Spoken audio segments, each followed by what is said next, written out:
আসসালামু আলাইকুম রহমাতুল্লাহি ওয়া বারাকাতুহু। প্রিয় বন্ধুরা, বর্তমান সময়ে সমাজে মুনাফিক ছয়লাভ হয়ে গেছে, মুনাফিকে ভরে গেছে। যেদিকে তাকাবেন মুনাফিক আর মুনাফিক। এখন আমি আপনাদেরকে বলবো মুনাফিক চেনার উপায়। আপনারা মুনাফিক চিনবেন কিভাবে? মুনাফিককে চেনার একটা লক্ষণ আছে, তো কিছু একটা তো লক্ষণ আছে।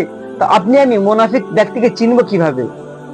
রাসূলুল্লাহ হাদিস পাকে কি বলেছেন আসুন আমরা জেনে নিই।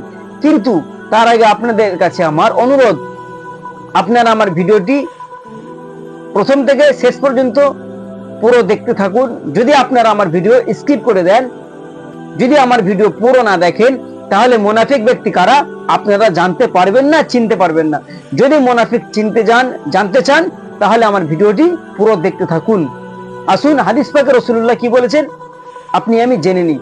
ওয়ান আবি হুরায়রা রাদিয়াল্লাহু তাআলা আনহু ক্বালা ক্বালা রাসূলুল্লাহ সাল্লাল্লাহু আলাইহি ওয়াসাল্লাম, হযরত আবু হুরায়রা রাদিয়াল্লাহু তাআলা আনহু হতে বর্ণিত, তিনি বলেন রাসূলুল্লাহ সাল্লাল্লাহু আলাইহি ওয়াসাল্লাম বলেছেন, আয়াতু মুনাফিকুন সালাসুন।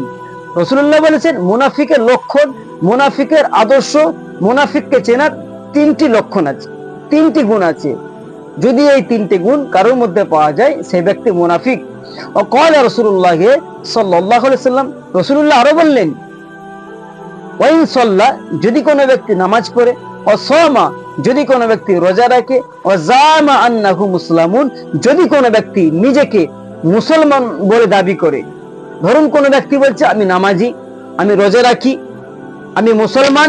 যদি কোনো ব্যক্তি নিজেকে এইভাবে দাবি করে, রাসূলুল্লাহ বললেন এই তিনটি যদি গুণ আদর্শ কোন ব্যক্তির মধ্যে পাওয়া যায়, সেই ব্যক্তি মুনাফিক। মুনাফিক এক নম্বরে হলো রাসূলুল্লাহ বলেছেন ইযা হাদাসা কাযাব, যদি কোনো ব্যক্তি কথা বলার সময় মিথ্যা বলে, ফাহুয়া মুনাফিক, সেই ব্যক্তি মুনাফিক।